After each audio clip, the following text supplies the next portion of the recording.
Bienvenue dans la capsule philo au cœur des mots. Ennemi ou adversaire?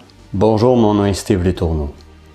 Selon l'étymologie, l'ennemi est celui qui suscite notre inimitié, inimiscus, c'est-à-dire un sentiment d'hostilité et de haine.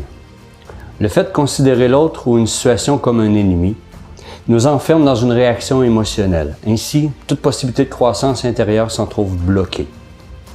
Tandis que le mot adversaire vient de l'ancien français aversier, adversaire, et signifiait autrefois le diable, c'est-à-dire celui qui s'oppose. Pour éviter de s'enfermer dans des dogmes ou des interprétations religieuses, la science nous explique que dans ce monde de matière dans lequel nous vivons, c'est l'obstacle qui permet à la lumière de se manifester, sans quoi elle resterait invisible. Par analogie, l'obstacle aurait donc un rôle essentiel dans la bonification de l'être humain. Dans l'univers des contes et mythologies, l'adversaire ou l'adversité incarne l'obstacle qui force le héros à se surpasser. On a pu remarquer que dans les films, le héros ne se dévoile qu'en la présence de l'adversaire. Les deux arrivent toujours au même moment.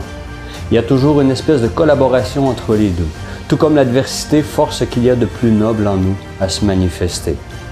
L'adversaire et l'adversité nous sollicitent dans nos ressources inexplorées, nos forces intérieures jusqu'ici ignorées, et sollicitent ainsi notre lumière, le meilleur de nous, à se manifester dans ce monde. Si vous avez aimé ou appris quelque chose, laissez-moi un commentaire, mettez un pouce, partagez cette vidéo. À très bientôt dans une autre capsule philo au cœur des mots.